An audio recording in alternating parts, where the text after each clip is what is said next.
श्री असाउद्दीन ओवैसी जी। शुक्रिया मोहतरम चेयरमैन साहब, आपने मुझे बोलने का मौका दिया। मैं शुरुआत में बताना चाह रहा हूं कि मैं हुकूमत की तरफ से लाए गए इस रेजोल्यूशन की मुखालिफत में बोल रहा हूं और मैंने अमेंडमेंट्स भी दिए हैं प्रेजेंट एड्रेस के लिए।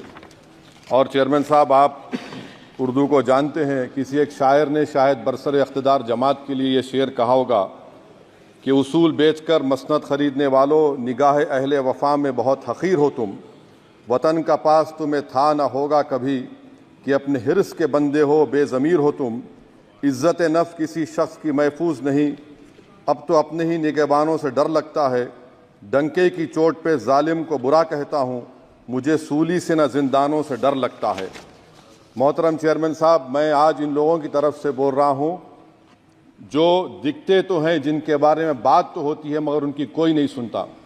मैं उनके बारे में बोल रहा हूँ जिनके बारे में वज़ीर आज़म मोदी ने कहा था कि घुसपैठी हैं।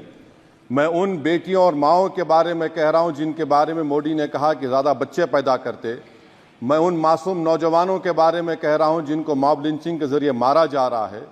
मैं उन बेज़ुबान माँ और बाप के बारे में बोल रहा हूँ जिनकी औलाद आज इस हुकूमत के गलत कानून के चक्कर में जेलों में सड़ रहे हैं। सर, मैं दस्तूर जब इस ऐवान में बन रहा था, संविधान बन रहा था, तो उस वक्त अलहदा वोटर लिस्ट और इंतखाबी रिजर्वेशन की बात आई तो उस वक्त के हमारे फाउंडिंग फादर्स ने, हमारे बुजुर्गों ने, दोनों समुदाय के हिंदू और मुसलमानों ने फैसला किया कि हम इस पर राज़ी नहीं होंगे। बल्कि उन्होंने क्या कहा था हमारे फाउंडिंग फादर्स ने, उन्होंने मुखालिफत की थी अलहदा वोटर लिस्ट की और इंतखाबी रिजर्वेशन की। उन्होंने कहा था, I quote sir, it is the duty of majority community to ensure that minorities are elected in the representative numbers.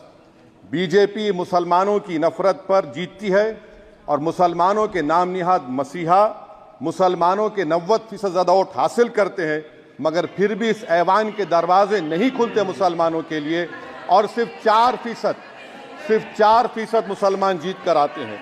Sir, संविधान सिर्फ एक किताब नहीं है जिसे चूमा जाए, संविधान एक किताब नहीं है जिसे दिखाया जाए, संविधान एक सिंबल भी है, मगर संविधान एक हमारे बुजुर्गों के ख्वाबों की किताब है।